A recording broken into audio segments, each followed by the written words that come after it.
Itong tandaan nyo, ang baril ay mabuting alipin. Masamang Panginoon. Ang ibig ko sabihin, kapag ang baril ay ginamit sa kabutihan, mabuti yan. Pero kung magpapadala kayo sa kapangyarihan ng baril, masama yan.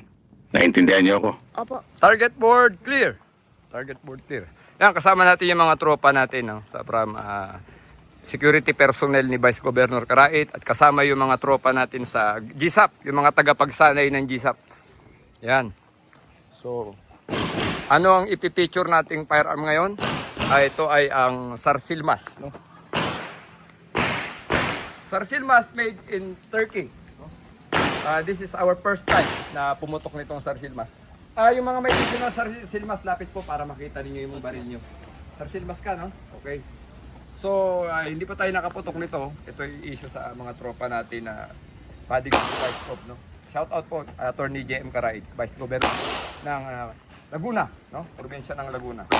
So, ito po ay pag tinignan natin ay parang black lang din, no? Ang kainaman, ito po ay may thumb safety, no? So, pag upload tayo, pwede nating i-engage yung safety. Kahit malaglag yung baril, hindi puputok dahil siyempre naka-safety at hindi tayo makapag-accidental fire, no? Dahil may safety. At ang ganda po, madaling i-engage, no?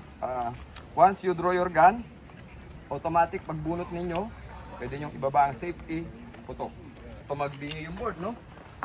Hindi pa siya binabaril, tumatabingi na. Anyway, okay. Ayan. So, let us check kung kaya nating ipatama itong Sarsilmas. So, from the holster, ready, up. Tumama, no? Noo, no? Noo. Ready, up. Kailan? Na, tama, no? So, layuan natin.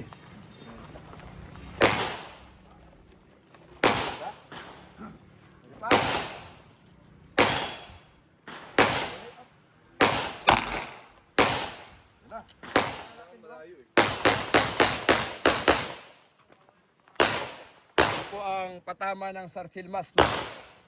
So, ang ginagawa ko po, point and shoot lang po yan. Ibig sabihin, hindi po ako nag-aasinta. And this is my first time na pumutok po nitong Sarsilmas na made in Turkey, no? Ready, up! So, nandun pa rin ang bala, no? One hole, no? Tama ba, Ton? Yes, sir. O nag-one hole? Nag-one hole, no? Maganda pala mag-perform itong baril na to, no? Good choice, no? Sa ating mga VIP security. Kaya pala ito yung binili ni Vice Gov para sa kanyang mga personnel, no? Ready, up! Grabe!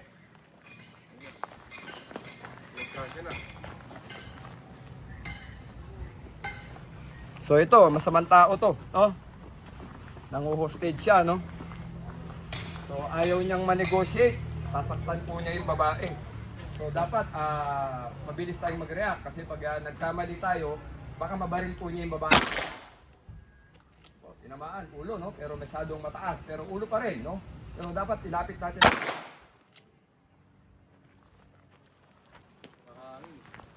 Sumabay yung hangin, sir. Umangin, no? Talagang ayaw makisama. Anyway, last round. Ready? Ayaw niyang bitawan. Puputukan niya ang babae. Eto na.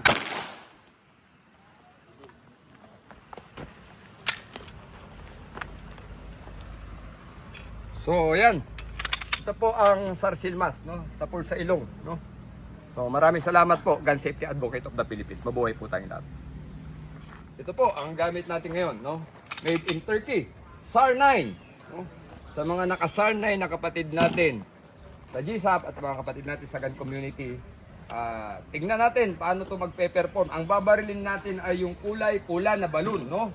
So, hindi natin pwedeng barilin yung blue at yung puti, no? Nangu-hostage siya.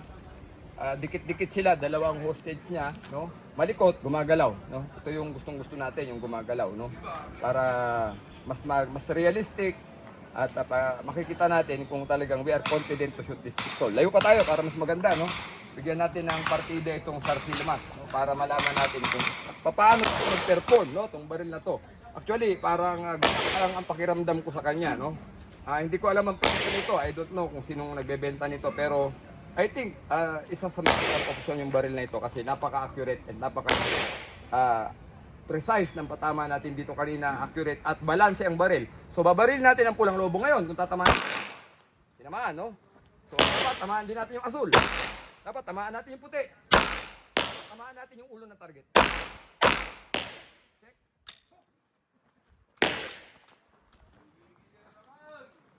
So yan.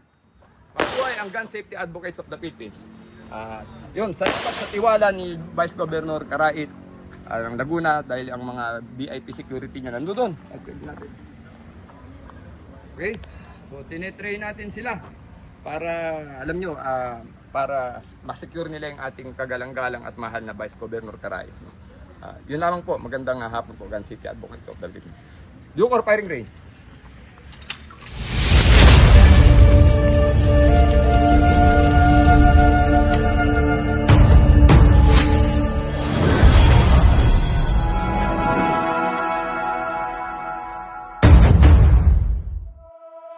Yeah, yeah, yeah. May malasakit. Ay, ay, ay. Paggising ko diretso na. Plano ko klaro na. Bawat galaw may direksyon. Bawat oras may intensyon. Hindi puro salita. May gawa, may disiplina. Kung may bigat ang mundo, may laman ang paninindigan mo. Kapit lang sa totoo, ingatan ng bawat kilos. Sa isip, sa puso, sa kamay, may malasakit sa buhay. Maaasahan, may malasakit. Impormasyon tama at tapat. Hindi padalos, hindi palpak. Alam ko to, kaya sigurado. Corexman, tunay na may alam. Corexman, taas noo ka lang. Maaasahan, may malasakit. Tumutulong sa kapwa at pitan. Corexman, tunay na may alam. Corexman, sa tamang daan may prinsipyo, may paninindigan. Ay, Corexman, may malasakit. Ay, kapag may takot may gabay. Kapag may duda may ilaw. Hindi yabang ang lakas, kundi ayos at sapat. Sa komunidad laging present, sa problema laging ready. May respeto sa batas at pag-iingat sa bawat landas. Kung may nawala may pag-asa, kung may bumagsak may sandalan. Sa bawat tao may halaga, kaya ang loob ko ay buo pa. Maaasahan, may malasakit. Impormasyon tama at tapat. Hindi padalos, hindi palpak. Alam ko to, kaya sigurado.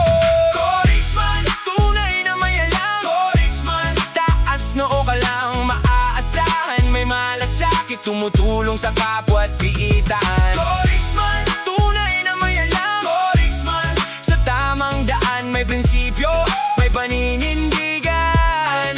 Ay, Corexman, may malasakit. Para sa bayan, para sa kapwa. Hindi takbo, hindi iwas.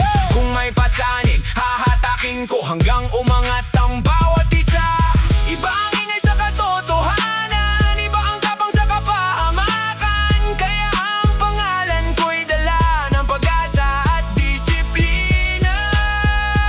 Corexman, tunay na may alam. Corexman, taas noo ka lang. Maaasahan, may malasakit. Tumutulong sa kapwa at piitan. Corexman, tunay na may alam. Corexman, sa tamang daan may prinsipyo.